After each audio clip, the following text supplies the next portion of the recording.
ഇന്നൽ ഹംദലില്ലാഹ് അൽഹംദുലില്ലാഹി റബ്ബിൽ ആലമീൻ വൽആഖിബത്തു ലിൽ മുത്തഖീൻ വലാ ഉദ്വാന ഇല്ലാ അലൽ ളാലിമീൻ വഉസല്ലി വഉസല്ലിമു അലാ അഷ്റഫിൽ അംബിയാഇ വൽ മുർസലീൻ നബീനാ മുഹമ്മദിൻ വഅലാ ആലിഹി വഅസ്ഹാബിഹിൽ ഫായിസീന ബില്ലാഹ് اللهم صل على محمد وعلى آل محمد كما صليت على إبراهيم وعلى آل إبراهيم وبارك على محمد وعلى آل محمد كما باركت على إبراهيم وعلى آل إبراهيم إنك حميد مجيد. أعوذ بالله من الشيطان الرجيم. بسم الله الرحمن الرحيم. يا أيها الذين آمنوا اتقوا الله حق تقاته ولا تموتن إلا وأنتم مسلمون. يا أيها الناس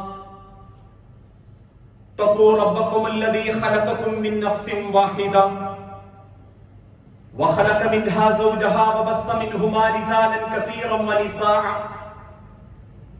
واتقوا الله الذي تساءلون به والأرحام إن الله كان عليكم رقيبا. بسم الله الرحمن الرحيم. أينما تكونوا يدرككم الموت ولو كنتم في بروج مشيدة. رب اشرح لي صدري ويسر لي أمري.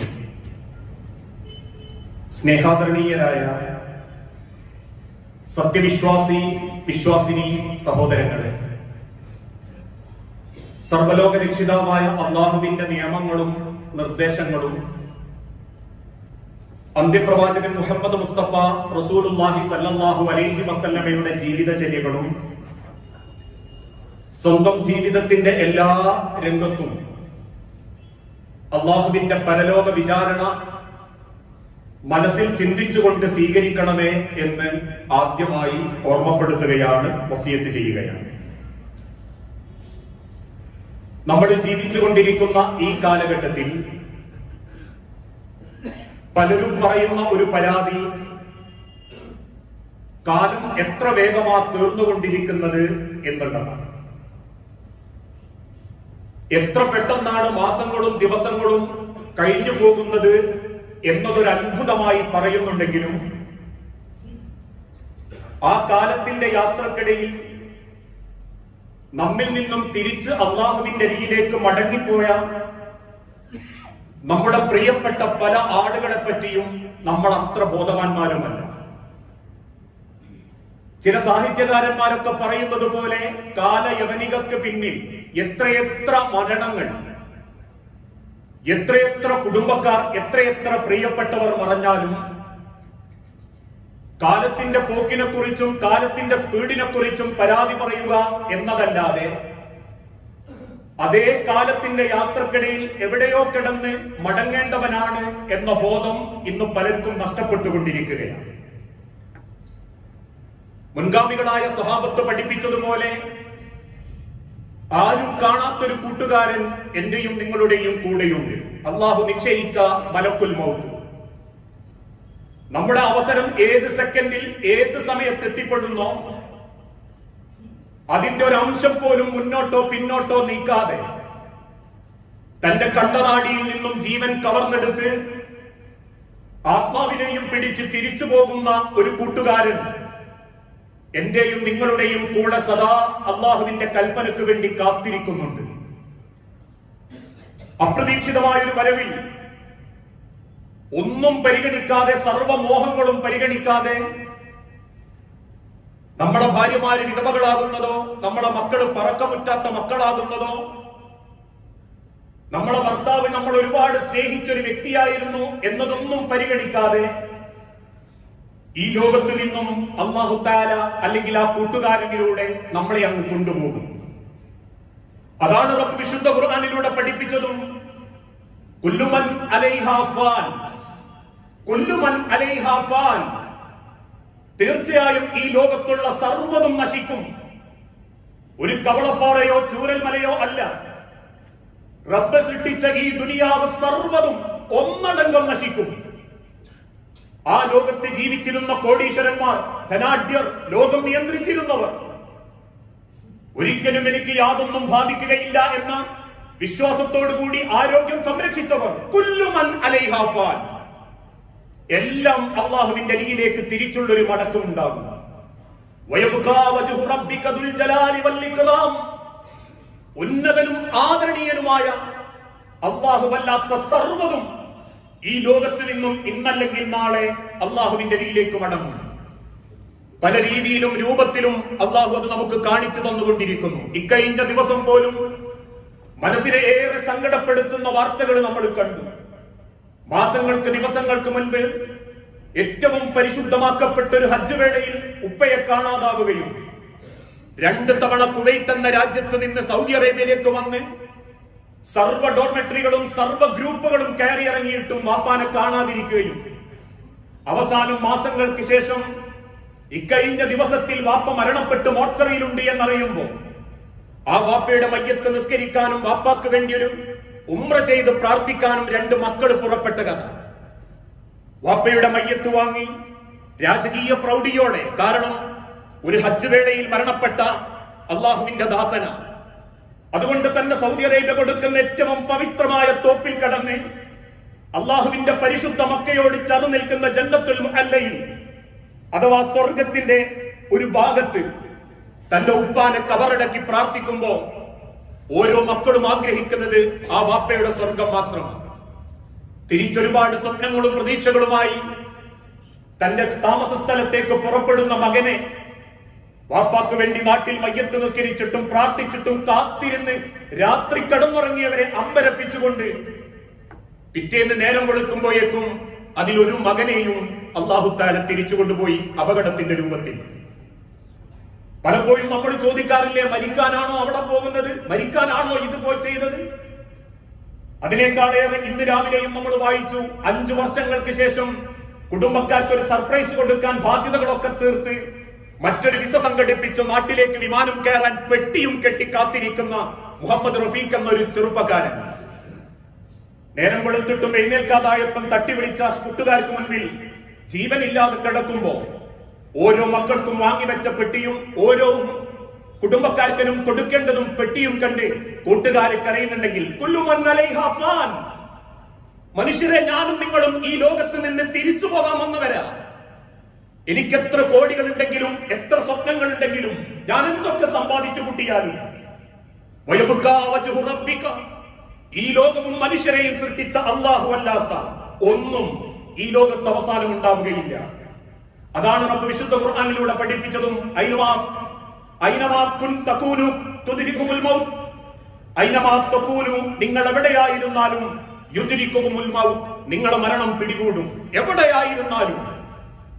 എന്നിട്ട് അല്ലാഹു പറയുന്നു, വലൗ കുൻതും ഫീ ബുറൂജിൻ മുശയ്യദ, കെട്ടിയുണ്ടാക്കപ്പെട്ട ഏത് കോട്ടക്കൊത്തളങ്ങളിലാണെങ്കിലും മരണം നിങ്ങളെ തേടിയെത്തും. അതിനാരോഗ്യം അല്ലാഹു കണക്കാക്കുന്നില്ല. എന്നും രാവിലെ നടക്കാൻ പോകുന്നവർ അറ്റാക്ക് വന്നു മരിക്കുന്നില്ല. മണിക്കൂറുകളോളം തന്റെ ശാരീരിക ഫിറ്റ്നസ് കാത്തു സൂക്ഷിക്കുന്നവരും മരിക്കുന്നില്ല. ജീവിതത്തിൽ ഒന്നും സംഭവിക്കും അല്ലെങ്കിൽ നാളെ മരിക്കുമെന്ന് വിചാരിച്ചവർ ഇപ്പോഴും ആശ്വാസത്തോടെ ജീവിക്കുന്നില്ലേ? ആ ഒരു മരണത്തെ തൊട്ട് ഒരു നാൾ അവരെ പോലെയോ അവരെക്കാളും സങ്കടപ്പെടുത്തിയോ നമ്മളും ഈ ലോകത്ത് നിന്നും തിരിച്ചു പോകും. ആ മരണത്തെ തടഞ്ഞു നിർത്താൻ പറ്റുന്ന ഒന്നും എന്റെയും നമ്മളുടെയും കയ്യിലില്ല. അതുകൊണ്ടാണല്ലോ ഇക്കഴിഞ്ഞ ദിവസങ്ങളിൽ പോലും ചരിത്രം ഓർമ്മപ്പെടുത്തിയ വലിയൊരു സത്യം, ലോകം അടക്കി വാണിരുന്ന അലക്സാണ്ടർ ചക്രവർത്തി 30 വയസ്സായിട്ടേ ഉള്ളൂ. ഏഷ്യയും പശ്ചിമേഷ്യയും അടക്കം അദ്ദേഹത്തിന്റെ കയ്യെത്താത്ത രാജ്യങ്ങളില്ല. ഓരോ രാജ്യത്തേക്കും അദ്ദേഹം പ്രവേശിക്കുമ്പോ നാട്ടുകാർക്കുറപ്പ അലക്സാണ്ടർ അത് ജയിച്ചിരിക്കും. 30 വർഷത്തിന്റെ ഇടയിൽ 16ാമത്തെ വയസ്സിന് ശേഷം 14 കൊല്ലത്തിനിടയിൽ അദ്ദേഹം കീഴടക്കാത്ത രാജ്യങ്ങളില്ല. അദ്ദേഹം പലപ്പോഴും ജനത്തോട് പറഞ്ഞത്, ഈ ലോകത്തിന്റെ അധികാരി ഞാനായിരിക്കും, സർവ്വതും എന്റേതായിരിക്കും. 30ാമത്തെ വയസ്സിൽ ഒരു ചെറിയ അസുഖം ബാധിച്ച് അവസാനം ആ അസുഖത്തിന്റെ മുൻപിൽ അദ്ദേഹം മരണത്തിന് കീഴടങ്ങിയപ്പോ അദ്ദേഹത്തെ കത്തിക്കാൻ വേണ്ടി കൊണ്ടുപോകുന്ന സമയത്ത് 2 കൈകളും ആ കട്ടിലിന്റെ പുറത്തേക്ക് ആളുകൾ എടുത്തിട്ടു എന്ന്. 2 കൈകളും പുറത്തേക്ക് തൂങ്ങിക്കിടക്കും അലക്സാണ്ടർ ചക്രവർത്തിയെ നോക്കി അന്ന് ജനത ചോദിച്ചു, ലോകം വെട്ടിപ്പിടിച്ചിട്ടും കൊന്നൊടുക്കിയിട്ടും എന്തുണ്ട് അലക്സാണ്ടറെ നിന്റെ കയ്യിൽ? ഒരു തരി മണ്ണ്, ഒരു തരി പൊന്ന്. ഈ ദുനിയാവിന് വെട്ടിപ്പിടിച്ചും ആളെ വഞ്ചിച്ചിട്ടും മറ്റുള്ളവരെ കുറ്റപ്പെടുത്തിയും സ്വന്തം ചോരയെ പരിക്കേൽപ്പിച്ചും നേടിയത്. ആ ഒരു മരണത്തെയാണ് ചരിത്രം വിശദീകരിപ്പിച്ചതും. പാർക്കാൻ ഗതിയില്ലാതെ റോഡരികിൽ കിടന്നവനും പാർക്കാൻ കൊട്ടാരത്തിൽ കിടന്നവനും 6 അടി മണ്ണേ കണ്ണം പറമ്പിലുള്ളൂ. ഈ ലോകത്ത് എന്തൊക്കെ നേടിയാലും അവസാനത്തൊരു യാത്ര, ലോകത്തൊരു ശക്തിക്കും നിയന്ത്രിക്കാനാവാത്ത യാത്ര, പകരം കൊടുക്കാൻ പറ്റാത്ത യാത്ര. ഒരാൾ മരണപ്പെടുമ്പോ നമ്മൾ ചിന്തിക്കാറില്ലേ, പകരം എത്ര വയസ്സന്മാരുണ്ട് റബ്ബേ, ജീവിക്കാനും നടക്കാനും പറ്റാതെ എഴുന്നേൽക്കാൻ പോലും പറ്റാതെ എത്ര വയസ്സന്മാര് കുടുംബത്തിലുണ്ട്, അവരെ കൊണ്ടുപോയിക്കൂടായിരുന്നോ നിനക്ക്?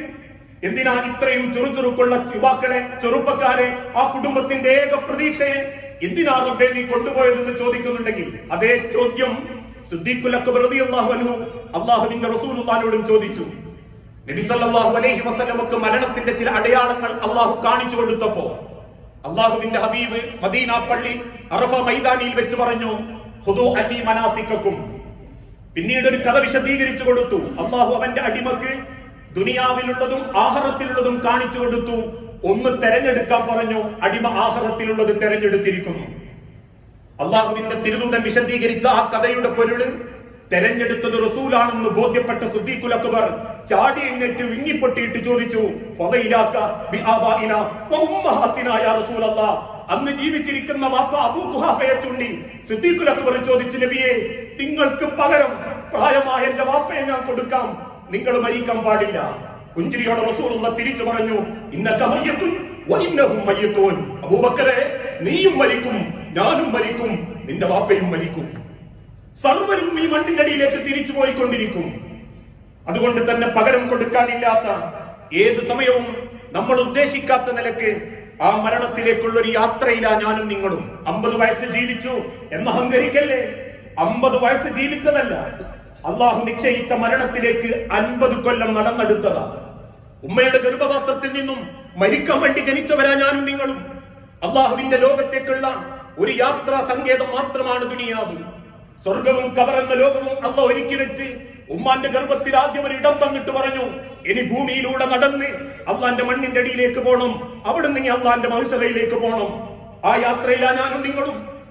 ഗർഭപാത്രത്തിൽ നിന്നും ഇറങ്ങിയ അന്ന് മുതലുള്ള യാത്ര, 6 അടി മണ്ണിലേക്ക് ചേർന്ന് കിടക്കുന്നത് വരെ അള്ളാഹു നിശ്ചയിച്ച യാത്ര. ആ യാത്രയെ തൊട്ട് അള്ളാഹുവിന്റെ വിശുദ്ധ ഖുർആൻ പഠിപ്പിച്ചില്ലേ, ഖുൽ ഇന്നൽ മൗതല്ലദീ തഫിറൂന മിൻഹു ഫഇന്നഹു മുലാഖീകും. നബിയെ, അവരോട് പറയണം, ഇന്നൽ മൗതല്ലദീ തഫിറൂന മിൻഹു. ഈ യാത്രക്കിടയിൽ അവരെന്തൊക്കെ സ്വപ്നം കണ്ടാലും എത്രയൊക്കെ അവരാഗ്രഹിച്ചാലും ആ യാത്രയിൽ അള്ളാഹ് നിശ്ചയിച്ച മരണം ഫഇന്നഹു മുലാഖീകും, അതവരെ കണ്ടുമുട്ടുക തന്നെ ചെയ്യും. സുമ്മ തുറദ്ദൂന ഇലാ ആലിമിൽ ഗൈബി വശഹാദ ഫയുനബ്ബിഉകും ബിമാ കുൻതും തഅമലൂൻ. ഇന്ന് നമ്മൾ എന്തൊക്കെ ചെയ്യുന്നു, ആരെന്തൊക്കെ ചെയ്തു, ഇതിൽ എത്ര പേര് സുബ്ഹി നിസ്കരിച്ചു, ഇതിൽ എത്ര പേര് ഇന്നലെ രാത്രി ഇശാ ജമാഅത്തിന് കൂടി, എത്ര പേര് ഖുർആൻ ഓതി, ഇതൊന്നും തൊട്ടടുത്തിരിക്കുന്ന ഒരാൾക്ക് അറിയൂല. പക്ഷേ ഫയുനബ്ബിഉകും ബിമാ കുൻതും തഅമലൂൻ, അദൃശ്യങ്ങളും ദൃശ്യങ്ങളും അറിയുന്ന മാതന്റെ മുൻപിൽ ആ ഏടുകളുമായിട്ടായിരിക്കും നിങ്ങൾ അള്ളാഹുവിന്റെ അരിയിലേക്ക് കയറി ചെല്ലുക. ആ ഒരു മരണത്തെ തൊട്ട് നമ്മളോട് ഓർക്കാനാ അള്ളാഹുവിന്റെ പ്രവാചകൻ സല്ലല്ലാഹു അലൈഹി വസല്ലം ഓർമ്മപ്പെടുത്തുന്നത്. വിശുദ്ധ ഖുർആനിന്റെ വെളിച്ചത്തിൽ പല തവണകളിലായിട്ട് റസൂലുള്ളാഹി ഓർമ്മപ്പെടുത്തി, നിങ്ങൾ ഒരുപാട് ഓർക്കണം, ദിക്ർ ചെല്ലുന്നതിനേക്കാളും നിങ്ങൾ ഓർക്കണം. സർവ ആസ്വാദനങ്ങളും നിരപ്പിച്ചു കളയുന്ന മരണത്തെ നിങ്ങൾ ഓർക്കണം. ഒരു മഴ കാണാത്ത മരണം, ഒരു വെയിൽ കാണാത്ത മരണം, ഒരു ബൈക്കോടിക്കാൻ പറ്റാത്ത മരണം, മക്കളെ ചേർത്ത് പിടിക്കാൻ പറ്റാത്ത മരണം, ഭാര്യയെ കെട്ടിപ്പിടിച്ച് കിടക്കാൻ പറ്റാത്ത മരണം, ഒരു നല്ല ഭക്ഷണം കഴിക്കാൻ പറ്റാത്ത മരണം. ആ മരണം നിങ്ങളെ ഓരോരുത്തരെയും കാത്തിരിക്കുന്നുണ്ട് എന്ന് ഹബീബായ പ്രവാചകൻ സല്ലല്ലാഹു അലൈഹി വസല്ലമ പലതവണ മദീനത്തെ പള്ളിയിൽ വെച്ച് ഓർമ്മപ്പെടുത്തി കൊടുത്തു. മഹാനായ ഉമർ ഇബ്നുൽ ഖത്താബ് റളിയല്ലാഹു അൻഹു ഓർമ്മപ്പെടുത്തി, മരണം ജീവിച്ചിരിക്കുന്നവർക്കുള്ള ഉപദേശമാണ്. മരണം ജീവിച്ചിരിക്കുന്നവർക്ക് ചായ കുടിക്കാനും കാവ് കുടിക്കാനും ചെന്നിരുന്ന് ലോക്യം പറയാനുള്ള സ്ഥലമല്ല, അത് വേണ്ടാന്നല്ല. അല്ലെങ്കിൽ ഇന്ന് ചില ആളുകൾ വിദേഹത്ത് കാട്ടിക്കൂട്ടുന്നത് പോലെ മരിച്ചതിന്റെ കണ്ണൂക്കിന്റെ ചോറും ബിരിയാണിയും പോത്തിറച്ചിയും തിന്ന് ആസ്വദിച്ച് എന്തെങ്കിലും വിടുവായത്തരം പറഞ്ഞ് ഉമ്മറത്തിരുന്ന് സ്വറകൊള്ളാനല്ല. മരണം ഉപദേശമാണ്.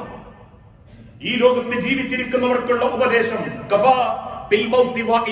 ഉമർ ഇബ്നുൽ ഖത്താബ് റളിയല്ലാഹു അൻഹു മദീനത്തെ പള്ളിയിൽ നിന്ന് പല സമയത്തും സഹാബത്തിനോട് പറയും, ഒരു മരണം കേൾക്കുമ്പോ കഫാ ബിൽ മൗതി വാഇദ, മരണം നിങ്ങൾക്കുള്ള ഉപദേശമാണ്. കാരണം മരിച്ചവരെ പറ്റി നിങ്ങൾ ചിന്തിക്കണം. അവരെന്ത് കൊണ്ടുപോയി, അവർക്ക് വേണ്ടി ലോകത്ത് നിന്നും എന്ത് കൊണ്ടുകൊടുക്കാൻ പറ്റി, ആർക്കതിനെ നിയന്ത്രിക്കാനും തടഞ്ഞു നിർത്താനും സാധിച്ചു.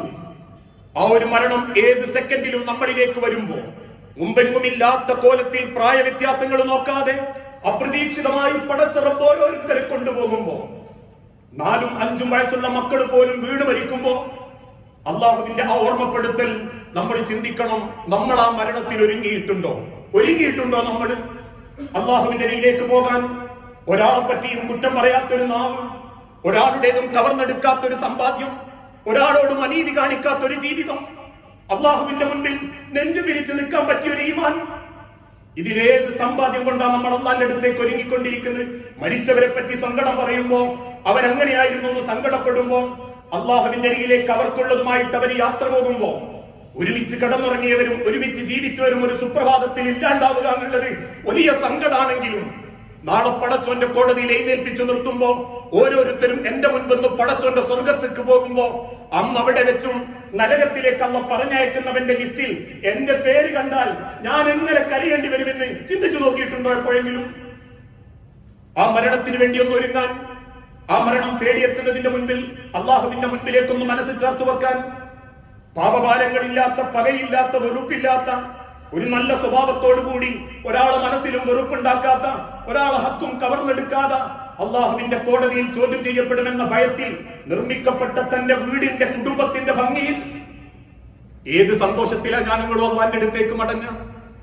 എത്ര സമാധാനം കിട്ടുമെന്ന് ഇരുന്ന് ചിന്തിച്ചു നോക്കിയ ഈ പള്ളിയിൽ വെച്ച് പോലും ആളുകൾ അള്ളാന്റെ വിളിക്ക് ഉത്തരം നൽകിയിട്ടില്ലേ? ഇപ്പോഴും ഈ ഇരിക്കുന്ന നമ്മൾ ഈ ആർക്ക് പറയാൻ പറ്റും പുറത്തേക്ക് ഇറങ്ങുന്നത് ആയുസോടെയാണ്? അടുത്ത വെള്ളിയാഴ്ച ഈ പള്ളിയിൽ ഞാൻ ഉണ്ടാകുമെന്ന്. കഴിഞ്ഞ വെള്ളിയാഴ്ച പള്ളിയിലുള്ള പലരും മണ്ണിന്റെ അടിയിലാണ്.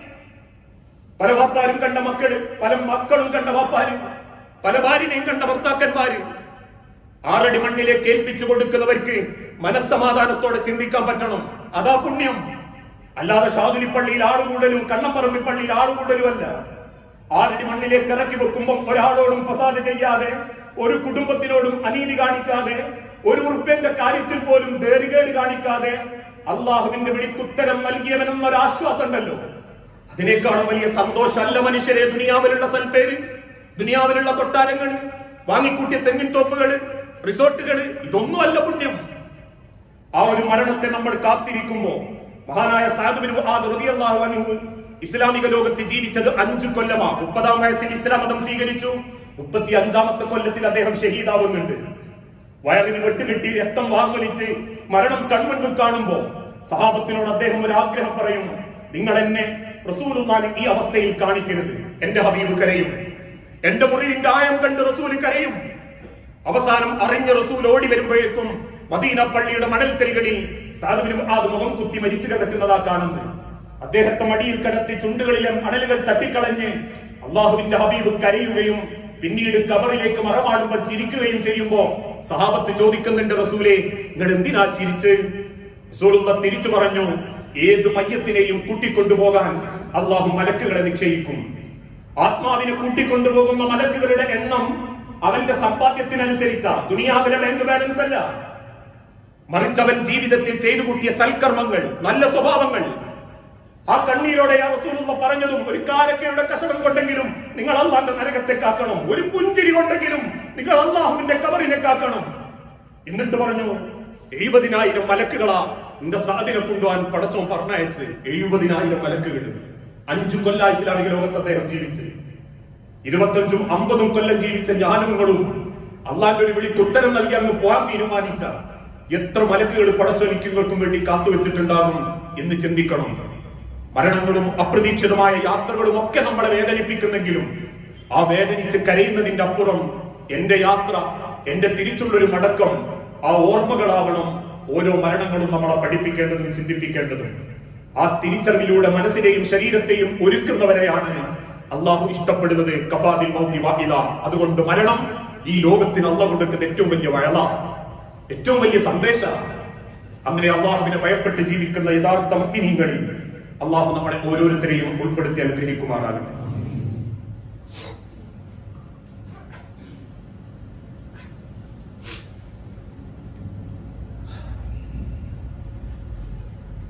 അൽഹംദുലില്ലാഹ് വസ്സലാത്തു വസ്സലാമു അലാ റസൂലിൽ അമീൻ വഅലാ ആലിഹി വഅസ്ഹാബിഹി അജ്മഈൻ. അമ്മാ ബഅദ്. യാ അയ്യുഹന്നാസ് ഊസീകും സാനിയം ബിത്തഖ്വല്ലാഹ്.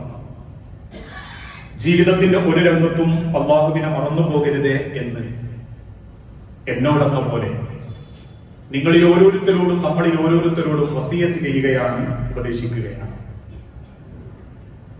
പലപ്പോഴും മരണത്തിന് ശേഷം പല കുടുംബത്തിൽ നിന്നും നമ്മൾ കേൾക്കുന്ന ഒരു ചരിത്രം ആ മരണപ്പെട്ട വ്യക്തിയുടെ അനന്തര സ്വത്തുമായി ബന്ധപ്പെട്ട പ്രശ്നങ്ങളാണ്.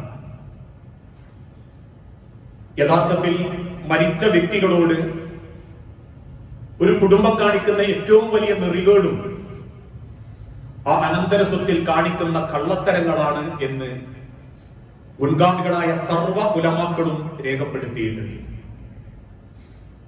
ഒരിക്കൽ മദീന പള്ളിയിൽ ഇരിക്കുന്ന സഹാബത്തിനോട് പ്രവാചകൻ സല്ലല്ലാഹു അലൈഹി വസല്ലമ ചോദിച്ചു, നിങ്ങൾക്ക് നിങ്ങളുടെ സ്വത്താണോ ഇഷ്ടം, നിങ്ങളുടെ അനന്തര സ്വത്താണോ ഇഷ്ടം? എന്റെ വാക്ക് കേൾക്കുന്ന പ്രിയപ്പെട്ട എന്റെ സഹോദരങ്ങളോടും ഇതൊരു ചോദ്യമായിട്ട് ഞാൻ നിങ്ങളോട് ചോദിക്കുകയാണ്. നിങ്ങൾക്ക് നിങ്ങളുടെ സ്വത്താണോ ഇഷ്ടം, അനന്തര സ്വത്താണോ ഇഷ്ടം? സ്വാഭാവികമായും സഹാബത്ത് ചിന്തിച്ചിട്ട് പറഞ്ഞു, റസൂലേ, ഞങ്ങളുടെ സ്വത്ത് എന്ന് പറഞ്ഞാൽ ഞങ്ങളുടേതാണ്, അനന്തര സ്വത്ത് എന്ന് പറഞ്ഞാൽ അത് മക്കൾക്ക് കൊടുക്കേണ്ടതാണ്. അതുകൊണ്ട് തന്നെ ഞങ്ങൾക്ക് ഞങ്ങളുടെ സ്വത്താണ് റസൂലേ ഇഷ്ടം, അനന്തര സ്വത്തിനോട് ഞങ്ങൾക്ക് വലിയ താല്പര്യമില്ല. കാരണം ഞങ്ങൾക്ക് അത് ഉപകാരപ്പെടൂല, ഞങ്ങളുടെ മക്കൾക്കോ കുടുംബത്തിനോ അത് എടുക്കാനുള്ള. പ്രവാചകൻ സല്ലല്ലാഹു അലൈഹി വസല്ലമ കണ്ണുനീരോടെ കരയാൻ തുടങ്ങി. ഈ ഒരു ചരിത്രത്തെ വ്യാഖ്യാനിച്ചുകൊണ്ട് ഉലമാക്കൾ ചോദിച്ചു, പ്രിയപ്പെട്ടവരെ, നമുക്ക് കിട്ടുന്ന അനന്തര സ്വത്ത് ഏതാണെന്നറിയോ? അത് നമ്മൾ ബാക്കി വെച്ച് സമ്പാദിച്ച കോടിക്കണക്കിന്റെ ആസ്തിയുള്ള പറമ്പോ ബിൽഡിങ്ങോ ഫ്ലാറ്റോ ഇതൊന്നുമല്ല. നമുക്ക് കിട്ടുന്ന അനന്തര സ്വത്ത് നമ്മൾ മരിച്ചാൽ കിട്ടുന്ന പ്രാർത്ഥനകളാണ്. മരിച്ചാലും നമ്മൾക്ക് വേണ്ടി പ്രാർത്ഥിക്കുന്ന ഒരു മനസ്സ് ഈ ലോകത്തുണ്ടെങ്കിൽ, നമ്മളെ സ്വഭാവം കൊണ്ടും പെരുമാറ്റം കൊണ്ടും ഇടപെടലുകളെ കൊണ്ടും നമ്മളെ ഓർക്കുമ്പോഴേക്കും മനസ്സ് തുറന്ന് അയാളെ കവറിങ്ങൊന്ന് നന്നാക്കി കൊടുക്കണേ റബ്ബേന്ന് ഒരാളും പറയാതെ പറയിപ്പിക്കാൻ പറ്റുന്ന ഒരു ജീവിതം ഉണ്ടെങ്കിൽ അത് നമ്മൾ അനന്തര സ്വത്താ. ഈ ലോകത്ത് നിന്ന് മറ്റൊരാളുടെ നാവുകളിലൂടെ കിട്ടുന്ന പ്രാർത്ഥന എന്ന പുണ്യം, അതാണ് നമ്മൾ അനന്തര സ്വത്ത്. അത് ജീവിച്ചിരിക്കുന്ന കാലത്ത് നമ്മളെ ജീവിതം കൊണ്ട് നമ്മൾ നേടിയെടുക്കേണ്ടതാണ്. പല പള്ളിയിലും അല്ലെങ്കിൽ പല സ്ഥലത്തും മയ്യത്ത് നിസ്കരിച്ച് ഇറങ്ങിപ്പോകുമ്പോൾ ചിലർ പറയാറില്ലേ, എന്തൊക്കെ കാണിച്ച മനുഷ്യനാ, 3 തുണി പോകുന്ന പോക്ക് കണ്ടോ? വേറെ ചിലർ പറയും, അൽഹംദുലില്ലാ നല്ലൊരു മനുഷ്യനായിരുന്നു, പടച്ചോൻ എനിക്ക് കബറങ്ങ് വിശാലാക്കി കൊടുക്കട്ടെ എന്ന്. വേറെ ചിലർ പറയും, ആളൊക്കെ ദീനിയാണെങ്കിലും ഒരു 5 പൈസന്റെ ഗുണം ചെയ്യൂലായിരുന്നു, ഉള്ളതിലൊക്കെ നെഗറ്റീവും കണ്ട് കുത്തിത്തിരിപ്പുണ്ടാക്കി, കുടുംബത്ത് പ്രശ്നം ഉണ്ടാക്കി, നിസ്കാരമല്ലാണ്ട് വേറൊരു യോഗ്യത അയാൾക്കില്ലായിരുന്നു എന്ന് പറയുന്നവരുണ്ട്. ആലോചിച്ചു നോക്കൂ, ഒരു മരണ വാർത്ത കേൾക്കുമ്പം ആരും അറിയാതെ തന്നെ പറയാതെ തന്നെ മനസ്സറിഞ്ഞിട്ട് നമുക്ക് വേണ്ടി ഒരു ഇന്നാലില്ലാഹി ചെല്ലുന്നവരും, കുടുംബക്കാരനായി പോയതിന്റെ പേരിൽ നിസ്കരിച്ചിട്ടില്ലേ നാട്ടുകാർ ചോദിക്കല്ലോ എന്ന് പേടിച്ച് വന്നെന്ന് നിസ്കരിക്കുന്നവനും രണ്ടും രണ്ടാ. രണ്ട് പ്രാർത്ഥനയും രണ്ടാ. അതുകൊണ്ടായി കഴിഞ്ഞ ദിവസം പോലും മരണപ്പെട്ട ചില മരണ വാർത്തകൾ കേട്ടപ്പോ പലരും മനസ്സറിഞ്ഞ് പറഞ്ഞില്ലേ, അല്ലാഹുവേ കബറിഞ്ഞ് നന്നാക്കി കൊടുക്കണേന്ന്. ചില മരണങ്ങൾ കേട്ടപ്പോ ആളുകളുടെ പെരുമാറ്റം കൊണ്ട്, പുഞ്ചിരി കൊണ്ട് പോലും മനസ്സ് സ്ഥാനം പിടിക്കുന്നവരില്ലേ, ചെയ്തു കൊടുക്കുന്ന ഉപകാരം കൊണ്ട്, ഇടപെടലുകളെ കൊണ്ട്. നമ്മളൊക്കെ പറയാറുണ്ട്, ഇക്കഴിഞ്ഞ ദിവസം പോലും സഹോദരൻ അക്ബർക്ക മരണപ്പെട്ടപ്പോ പോലും ആളറിയാത്ത പലരും, അതല്ലെങ്കിൽ കണ്ടുപരിചയമുള്ളവരും, നമ്മളടക്കം, ഞാനടക്കം മനസ്സുകൊണ്ട് പറഞ്ഞു പോയിട്ടുണ്ട്, പടച്ചോനെ എനിക്ക് കബറിഞ്ഞ് നന്നാക്കി കൊടുക്കണേ. മനുഷ്യന്റെ ഇടപെടലുകളാണ്, സ്നേഹമാണ് ഒരു മനുഷ്യന്റെ പ്രാർത്ഥനയായി തിരിച്ചു കിട്ടുക. ആയ കാലത്ത് വീറും വാശിയും പകയും കാണിച്ച് തമ്മിലടിച്ച് മത്സരിച്ച് ആൾക്കാരെ കുറ്റം പറഞ്ഞു നടന്ന തരൂല പടച്ചോൻ ഒരു നാവുകൊണ്ട് ഒരു പ്രാർത്ഥന ചെല്ലുന്നുണ്ടെങ്കിൽ പോലും അതിനൊരു വർക്കത്തും ഉണ്ടാവില്ല. ആളെ പേടിച്ചിട്ടും കുടുംബക്കാരെ പേടിച്ചിട്ടും മയ്യത്ത് സ്കരിക്കാൻ വന്നോന്റെ അള്ളാഹുനേക്കാളും പുണ്യുണ്ട്. കേട്ട വാർത്തയിൽ നെഞ്ചു പൊട്ടിയിട്ട് അള്ളാഹു എന്ന് പറയുന്നവന്റെ പ്രാർത്ഥനയ്ക്ക് അത് ഉണ്ടാക്കണം. അത് ജീവിച്ചിരിക്കുന്ന കാലത്ത് ഉണ്ടാക്കാൻ പറ്റുന്നതാണ്. ആ കാലത്തൊക്കെ മത്സരിച്ചോടി പൈസ ഉണ്ടാക്കാനും തമ്പ് തല്ലാനും ആൾക്കാരെ കുറ്റം പറയാനും തോളിലിരുന്ന് ചെവി കടിക്കാനും അസൂയ മുട്ടി ഈഗോ കാണിച്ച് മത്സരിക്കാനും പോയാ ഈ ദുനിയാവിൽ ചിലപ്പോൾ മയ്യത്ത് സ്കരിക്കാനൊക്കെ കുടുംബക്കാർ 10-50 ആൾക്കാരോ അല്ലെങ്കിൽ പള്ളിയിൽ ഒരു 4-5 സഫൊക്കെ ആളുണ്ടാവും. എങ്ങനെയോ ഒഴിവാക്കാന്ന് കരുതിയിട്ട് തോളിലെടുത്ത് കണ്ണമ്പറമ്പിലോ മന്മണ്ടപ്പള്ളിയിലോ കൊണ്ട് ചടക്കാനും ആളുണ്ടാവും. പക്ഷെ മനസ്സ് തുറന്നൊരു പ്രാർത്ഥന അള്ളാന്റെ അരികിലേക്ക് എത്തിയിട്ടുണ്ടാവില്ല. അതുകൊണ്ടാണ് റബ്ബിടക്കിടക്ക് ഓർമ്മപ്പെടുത്തിയതും